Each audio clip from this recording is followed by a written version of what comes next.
여러분 안녕하세요. 즐거운 이야기를 통해 수학의 재미를 찾아보는 수다학입니다. 호주의 한 연구팀이 온라인 게임을 많이 한 학생이 그렇지 않은 학생에 비해서 수학과 독해 점수를 더 높이 받았다는 연구 결과를 발표했는데요. 이런 말씀을 듣고 나시면 아이고 이제 애들하고는 수다학을 절대로 못 보겠구나라고 생각하시는 분들도 계실 텐데 그런 뜻은 절대 아닙니다. 게임을 많이 하는 것이 공부에 도움이 된다거나 게임을 조장하기 위해서 말씀을 드리는 것은 아니고요. 단지 우리 아이들한테 무턱대고 게임을 못하게 하는 것보다는 현명하게 할 수 있도록 부모님들께서 대처를 하시는 것이 중요하겠구나라는 생각이 들었고요. 수학도 마찬가지 아닐까요? 무작정 수학을 하게끔 만드는 것보다는 즐겁게 할 수 있는 방법을 함께 찾아보자고요. 자, 오늘도 전문가 선생님들과 함께 즐거운 수학 이야기 시작해 보겠습니다.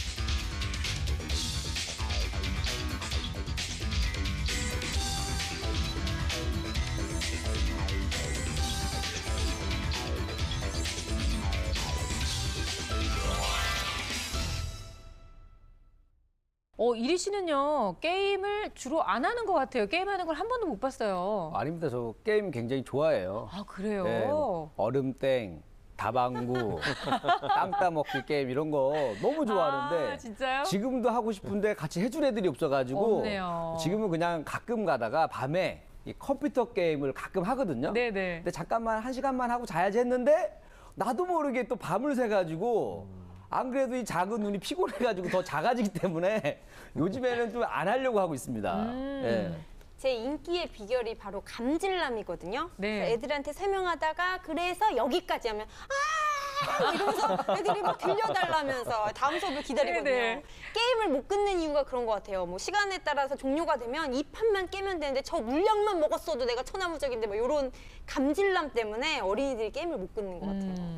아마 이 게임을 만든 사람의 전략이 바로 모든 사람들을 손에서 놓지 못하게 만드는 그런 전략이 아닐까라는 생각이 들어서 오늘 파인드 매스에서는 게임 개발자를 만나보려고 합니다. 사실 뭐 아이들만 게임하는 시대는 이미 지나갔죠. 어른들도 많이 하고 제 친구들도 주변에서 아주 많이 합니다. 그런데 그런 게임들 보면 아무래도 그 스토리가 좀 탄탄하고 네. 뭐 사실감 있는 어떤 영상에도 아주 사실감 있게 표현을 하고 그래서 이런 게임 개발자들은 아주 치열하게 그 영상이라든지 스토리를 탄탄하게 구성하려고 치열한 고민들을 많이 할 겁니다. 요즘은요, 게임을 하는 인구도 많지만 게임 개발자가 되기 위해서 노력하는 어린 친구들도 굉장히 많이 있는데요. 아마 어머님들도 그리고 아버님들도 아이들도 아주 흥미롭게 보시지 않을까 싶습니다. 자, 오늘의 파인드 매스 게임 개발자 함께 만나보죠.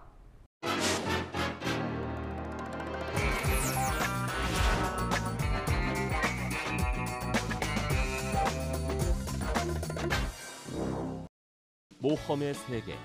그 안에서 캐릭터가 움직이며 미션을 해결해 나갈 때의 짜릿함. 뛰고 점프하고 적을 물리치고 점수를 획득하다 보면 어느새 일상의 스트레스가 사라지는데요. 게임은 이처럼 삶의 만족감을 높이고 활력을 주는 중요한 취미생활입니다. 최근에는 게임 스토리를 그대로 살린 영화도 등장하며 게임의 영역이 점차 넓어지게 되었는데요. 그렇다면 이런 탄탄한 스토리와 실제 같은 움직임을 만들어내는 사람들은 누구일까요? 파인드매스에서 만나볼 직업은 모험의 세계를 만들어내는 게임 개발자입니다. 후끈후끈 열기로 달아오른 이곳, 바로 게임 개발 회사인데요. 이곳의 사람들은 과연 어떤 일을 하는 걸까요? 크게 프로그래머, 기획자, 디자이너 이렇게 세 파트로 나뉩니다. 그래서 기획자는 그 게임 전체적인 시나리오나 어떤 구성을 할지 그 세부적인 기획들을 하게 되고요.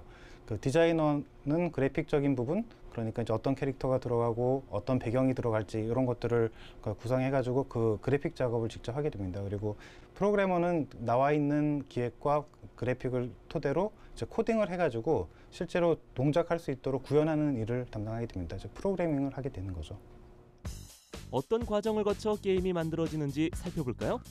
가장 먼저 게임 컨셉을 구상하고 개발 기간, 출시 시점 등을 예상해 성공 가능성이 있는지에 대한 회의를 시작합니다. 프로젝트가 확정되면 이야기 스토리를 만드는 작업과 함께 캐릭터, 스킬 등에 대한 브레인스토밍 회의도 꾸준히 진행됩니다.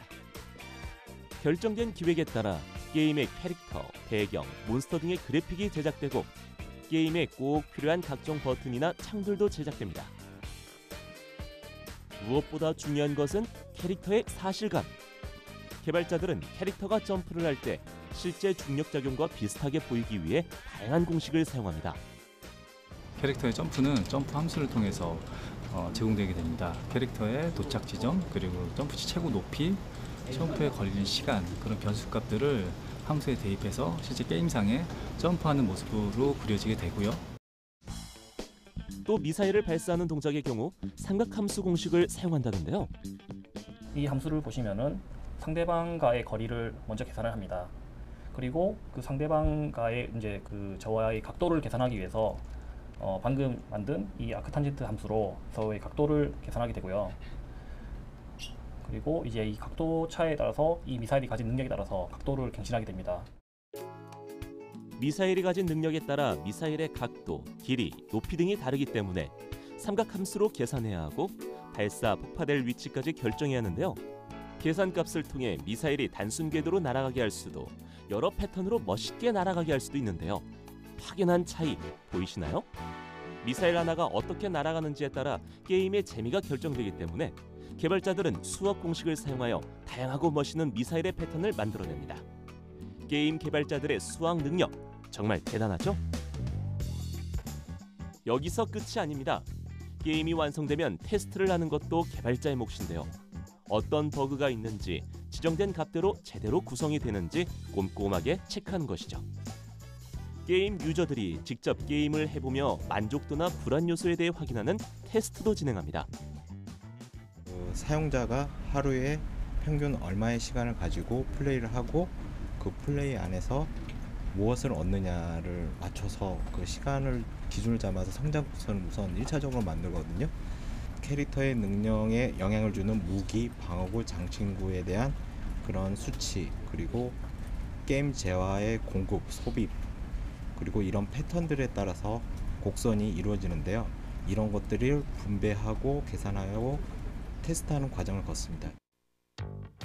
게임 내에는 캐릭터의 레벨, 장비, 기술 등 세분화된 목표들이 있어 성장시킬 수 있는데요. 이 모든 것을 설정하고 테스트하는데도 수학이 사용됩니다. 바로 피보나치 수열과 방정식인데요. 꼭 테스트 과정을 거쳐야 하는 이유가 있을까요? 예를 들면 전사랑 마법사가 싸우는데 공격력과 방어력에 대한 수학적인 계산이 없다면 어떤 기준으로 이런 성장을 시키며 만족감을 유저들에게 만족감을 줄 수 있는지, 이건 이 기준에 대한 부분이 필요하기 때문에 그런 전투의 밸런스 부분들을 계산하고 거기에 대한 부분이 테스트가 필요한 부분입니다. 게임이 출시되기 전까지 계속 진행되는 테스트. 물리적인 시간이 부족할 때가 많은데요. 수학을 사용하면 시간을 줄일 수 있게 되는 것이죠. 게임 개발자에게 수학은 꼭 필요한 학문인 것 같죠? 일단 수학이라는 건요, 그 프로그래머한테는 어떤 베이스고요. 사실 수학 그 자체에 공식이 필요하다기보다는 그 수학을 배우면서 터득하는 어떤 그 수학적 능력, 그 부분이 훨씬 더 중요하고요. 그런 프로그래머들이 훨씬 더 개발하는 데 있어서 우수한 경우가 많습니다. 게임을 조금 잘한다고 게임 개발자가 될 수는 없습니다. 게임 안에 작은 세상을 만드는 것은 생각보다 쉽지 않은 일이기 때문에 게임 개발자가 되기 위해선 철저한 준비와 더불어 수학에 대한 풍부한 이해가 있어야 하죠. 무엇보다 자신의 직업을 사랑하고 즐기는 직업 정신이 가장 필요할 것 같네요. Find Math. 오늘은 게임 개발자를 만나보았습니다. 저는 게임하면 캐릭터만 생각해서요. 캐릭터를 만드는 거, 뭐 이런 것만 생각을 했었는데 의외로 이 게임이 출시됐을 때 얼만큼의 성공 가능성이 있는지, 오류는 얼마나 생길 수 있는지 정말 게임 개발자가 고민해야 될 부분이 정말 많은 것 같아요. 그렇습니다. 저도 보니까는 그 영상을 보기 전까지만 해도요. 굉장히 부러운 직업이었거든요. 늘 신나고 재밌겠다 했는데 네. 영상을 보고 났더니 전혀 부러운 직업이 아니게 됐습니다. 역시 내가 할 수 없는 일이구나 이렇게 네. 느꼈군요. 왜냐하면 수학을 모르면은 어떻게 할 수가 없으니까 갑자기 멀어졌어요, 이 직업하고. 저는 보고 나서 사실 요즘에 학교에 가면 아이들이 점점 게임에 빠지는 친구들이 많아서 일상생활을 못할 만큼 빠지는 친구들도 종종 나타나거든요. 네. 그래서 정말 나의 소원을 무엇이냐고 물어보면 하루 종일 원 없이 밥도 안 먹어도 되니까 원 없이 그냥 마음껏 게임을 하는 게 소원이라고 그런 답변을 여러 번 들었어요. 네. 근데 이제 보고 나니까 이분들은 수백 번, 수천 번을 원 없이 게임을 하지만 굉장히 힘이 든다라는 그럼요. 이런 사실을 꼭 전해주고 싶네요. 게임 기획에도 다양한 업무가 존재하는데요. 그래픽과 프로그램을 적절히 혼합하고 게임의 공간이나 시간 이미지들을 조합해서 보여주는 게임 연출가가 있고요. 네. 또 하나는 그 게임의 배경이 되는 스토리를 짜는 시나리오 작가가 있고, 그 다음에 그 현실화시키기 위해서 소프트웨어를 구성하는 소프트웨어 엔지니어가 있고요. 그 다음에 그래픽 있잖아요. 그거 아름답게 만들어야 되니까 그래픽 디자이너가 있고, 이런 전체적인 것을 감독하는 총감독, 그거를 아트 디렉터라고 하고요. 네. 그다음에 게임에 필요한 배경음악이나 아니면 효과음악 등 음악이 굉장히 중요하기 때문에 그 사운드 디렉터 내지는 사운드 디자이너 같은 사람들이 있어서 이런 모든 사람들을 통틀어 게임 개발자라고 할 수 있습니다. 네. 근데 지금 이제 게임 개발자분께서 말씀하신 데도 수학이 숨어 있었잖아요. 특히 그 점프, 캐릭터가 이제 점프를 할 때는 함수가 들어가고 미사일이 발사할 때는 삼각 함수가 들어간다. 대충 저희는 그냥 막 누르면서 아무 정신없이 했었던 것들에 수학이 들어있다고 생각하니까 좀 사실 굉장히 많이 놀라웠었어요. 예. 참 이게 항상 이런 원리를 설명하다 보면 우리가 쉽게 설명하는 어떤 요구를 많이 받는데 이게 사실 쉽게 설명이 될까 싶은 게 참 많아요. 근데 이것도 역시나 이 삼각함수 이게 들어가면 사실 공부를 하는 학생들도 많이 어려워하거든요. 그렇죠. 그런데 어쨌든 이 게임을 만들 때는 수학이 안 들어가고는 만들 수가 없습니다. 예, 뭐 포탄이 어떻게 날아간다든지 제자리에서 어떤 캐릭터가 점프를 한다든지 이런 것들 수치화돼서 내가 누른 시간만큼이라든지 내가 움직이는 각도에 의해서 이 각도의 변화에 의해서 근데 이게 너무 또 이게 단조로우면 화면이 굉장히 밋밋해 보이기 때문에 그렇죠. 어떤 수학의 난수를 이용해서 이럴 땐 이렇게 움직여라 하는 여러 가지 다양한 움직임을 주어서 좀 신선하게 만들기도 하죠. 근데 어쨌든 여기에 뭐 캐릭터의 어떤 도착 지점이라든지 점프 시 최고 높이라든지 점프에 걸리는 시간이라든지 이런 변수 값들을 점프 함수에 대입하면 그렇게 이제 위치에 나타나도록 그 안에 함수가 수학으로 다 이제 만들어져 있는 거죠. 간단하게 뭐 얘기를 한다면 뭐 중점, 직선의 방정식, 예, 평면에서의 원의 방정식, 기본적인 것들, 뭐 공간에서도 뭐 구의 방정식이라든지 평면의 방정식이라든지 뭐 간단하게 또 근해 공식 같은 것들도 이런 값을 구하기 위해서 2차 방식 값을 구하기 위해서 쓰이기도 하고요. 뭐 한두 개가 아니어서 설명하기가 좀 너무 광범위할 정도로 네. 다양하게 쓰입니다. 뭐 사인이라면 높이 값 같은 거를 이런 삼각함수도 여러 가지 쓰이고요. 그런데 이걸 매번 게임 개발자들이 매번 그 엔진을 만드는 건 아니고요. 만드는 네. 엔진 을 이미 게임 엔진 같은 걸 이미 만들어 놓은 걸 가지고 그 툴을 가져다 쓴다고 보면 더 맞는 거죠. 매번 네네. 그렇게 하기에는 너무 시간과 노력이 많이 드니까 좋은 엔진을 개발해 놔서 그런 것들을 가져다 쓰고 약간 변형해서 수치를 적절히 대입해서 변형해서 사용한다고 합니다. 김세희 선생님이 게임 개발자를 하시면은 아이들이 게임을 안 할 것 같아요. 왠지 게임을 하면 이 포물선은 어떤 네. 수학의 비밀이 숨겨져 있나? 이걸 맞춰야 되고. 그렇게 안 되면은 스테이지가 넘어가지 않고. 그래서 공부해가지고 정답을 찾아낸 다음에 입력하면 바로 이어지고 그래서 네네. 이런 거 하시면 잘 되실 것 같아요. 아니 잘 안 되는 거죠. 아이들은 싫어하고 부모님들만 좋아하는 부모님들 히트 상품이 되겠네요, 진짜. 그리고 또 김택 선생님이 말씀하신 거 이외에도 게임에서 정말 많이 적용되는 게 바로 확률입니다. 그 유저의 명령에 따라서 캐릭터가 이렇게 뛰기도 하고 막 걷기도 하고 뭐 이렇게 움직이잖아요. 네. 근데 그 행동을 할 때마다 만나게 되는 관문이나 아이템 같은 것들이 복불복이에요. 어떤 때는 네. 파인애플이 나오기도 하고 어떤 때는 망치가 나오기도 하고 그러잖아요. 그래서 그렇게 등장하는 것을 몇 회에 어떤 아이템을 어떻게 놓느냐를 그 확률에 따라서 설정을 하고 이 게임이 잘 유지가 되고 이제 수익을 얻거나 뭐 네. 이런 방향으로 됐을 때 어떤 확률로 돼야지 유지가 된다라고 다 계산을 해서 만드는 겁니다. 어쩐지 제가 가끔 게임 하다 보면요, 이 좋은 아이템을 얻기 위해 가지고 그 가끔 뽑기를 하거든요. 네. 근데 늘 나오던 것만 계속 나오고 그렇죠. 또 심지어 또 필요 없는 것만 자꾸 나와요. 답답하니까 그냥 유료 아이템을 그냥 돈 주고 살까 이런 고민을 하고 실제로 돈 주고 산 적도 있는데 네. 여기에도 이 수학이 숨어 있었다고 하니까 굉장히 뭔가 이 속은 것 같고 그렇죠, 그렇죠. 저만 바보가 된 것 같은 기분이 듭니다 지금. 아니 결국은 이게 어떻게 보면 게임 개발자가 이게 우리와 같은 게임을 하는 유저들을 사이에 두고 밀당을 한 것 같은 느낌이 좀 들기도 하고 있는 셈이 그렇지 않나요? 그렇죠. 저는 참 밀당 싫어하는데요.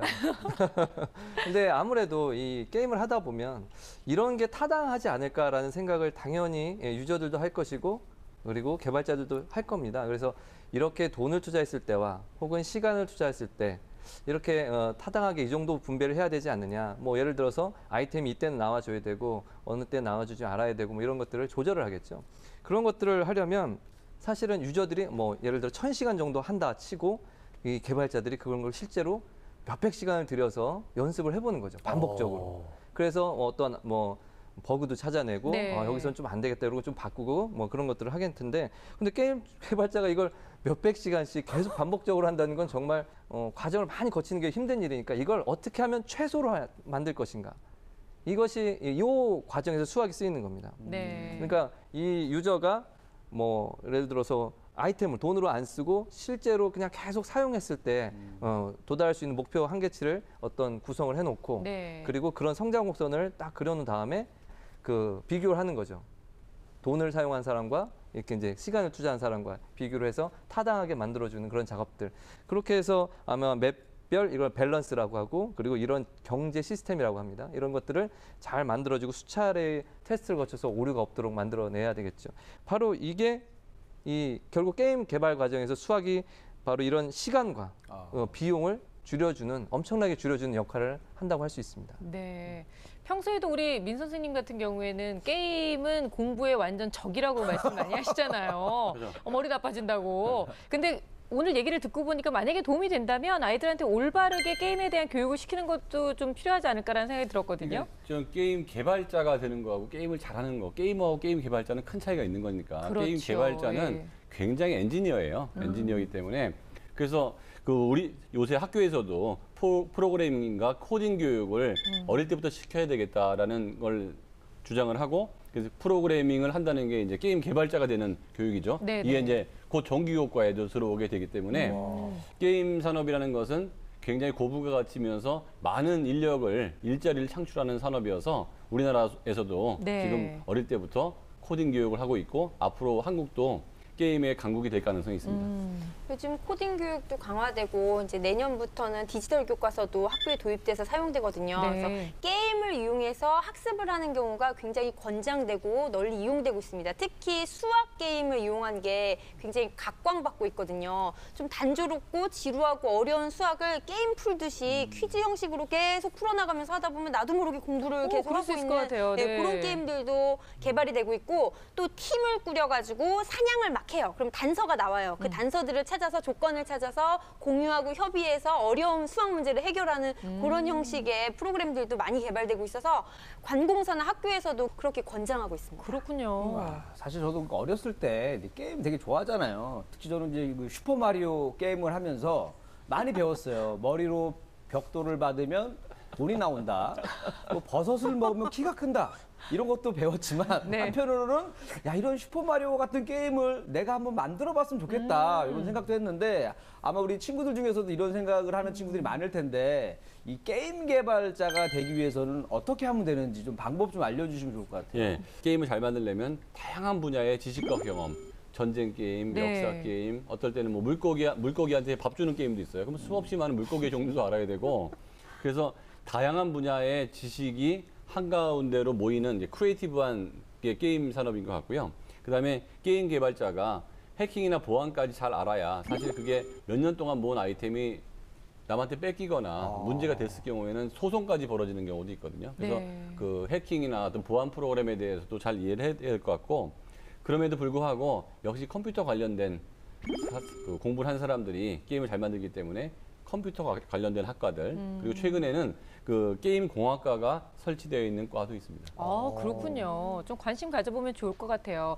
요즘은 사실 그 애플리케이션에서만 봐도 게임의 종류가 뭐 셀 수 없을 정도로 너무 많아요. 그만큼 이제 게임 시장이 엄청나게 커졌다고 할 수 있을 텐데 그만큼 게임 개발자들도 많은 노력을 좀 해야 될 것 같아요. 아무래도 이 기술이 점점 발달하면서 게임 기술도, 게임 제작 기술도 엄청나게 많이 발달하기 때문에 게임 개발자들 노력하셔야 됩니다. 그렇죠. 예, 현재 나와 있는 게임 엔진들보다 더 개발된 게 또 나올 수도 있고, 그러니까 그런 것들을 이용해서 혹은 또 새로운 영상 기술들이 나와서 하면은 그것들을 빨리 접목시켜야 새로운 게임을 만들고 또 유저들에게 인기 있는 게임을 만들 수 있겠죠. 네. 자, 오늘 파인드 매스에서는요, 모든 아이들이 정말 꿈꾸고 있는 아주 핫한 직업이라고 하는 게임 개발자에 대해서 함께 만나봤습니다.